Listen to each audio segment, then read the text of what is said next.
महल रे भैले कैसना समय आइले जिंदगी महल रे भैले पिए के पनिया गईले पतालन होरा किया हो रामा पिए के पनिया गईले पताला होरा कि रामा हो अरे कैसन समय आइले कहीं सूखा बाढ़ आइले कैसन समय आइले कहीं सूख बाढ़ आइले खेत बखार भइल बर्बाद होरा या हो मोर रामा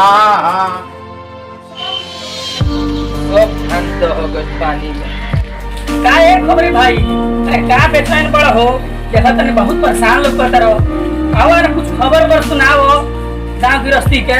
आओ ना का कहिए भाई कोई नहीं चावरवा में सब धनवे दह गइल बा। अरे मत धान तो कोई कहू सब धान दह का कहिए भाई तार धान दोन कोई हम त मकई 5 का ठरोपले रहनी उहु देखा तनी डूब गई रहता रही खेती या बानी तो आप पते का कहिए आप ये नवीन सारे को का कहिए भाई छोड़ो भैया वो छहाओ की बताओ और सब गांव नगर के समाचार बताओ कि का बात है।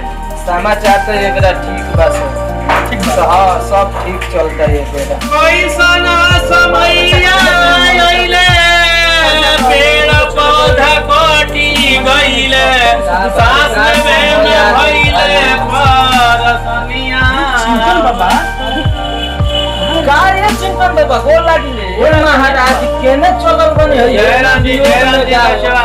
अरे आज के हम सच्चाई बतावतानी जौन लौकता हमरा तौन कहतानी भाई अभी बाबा आज के आईना हमनी के दिखाओ तनी ए बाबा तो काम करी हमनी के चली 10 जना जी बैठल बड़े वो जी इशारा बता बाबा हां चली चली चली चलो लोगन बचवा चलो लोगन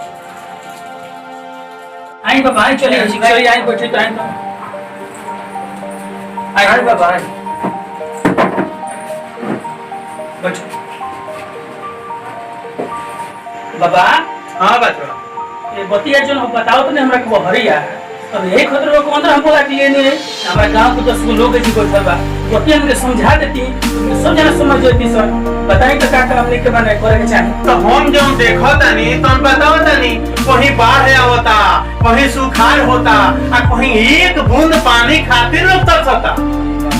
अरे भैया कर लोग की समझ में नहीं क्या कि बाबा का कहते नहीं बाबा के कहे के मतलब बात जौन आजकल जलवायु परिवर्तन होता कि जब बरसात के समय तो पानी नहीं थे हो आज जब सुखाड़ होगा के तो देखते बड़ा बाढ़ आ जाता वही चीज के है कि सच्चाई बताओ तनी आई बा कामला दीदी एको मतलब कि दोनों हाल में बर्बाद।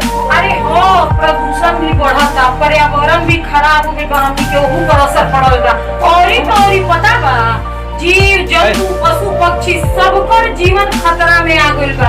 हम तो ये सोच के परेशान बनी भैया कि पानी के बिना आए वाला समय में हमनी के जीवन कैसे का कहे जाओ आज के समय में इतना ना पानी के लोग बर्बादी करते हैं जन जल स्तर बाबे सब नीचे गिर गए। अरे हाँ कितना चापाकल सूख गई कितना बोरिंग फेल हो गई बा यही के कारण हाँ और पता बा जमीन के अंदर के पानी के लेवल कम हो गई बा। अच्छा बाबा ये बताई कि कोने को उपाय बा। हाँ बचवा बहुते उपाय बा बता दी बाबा।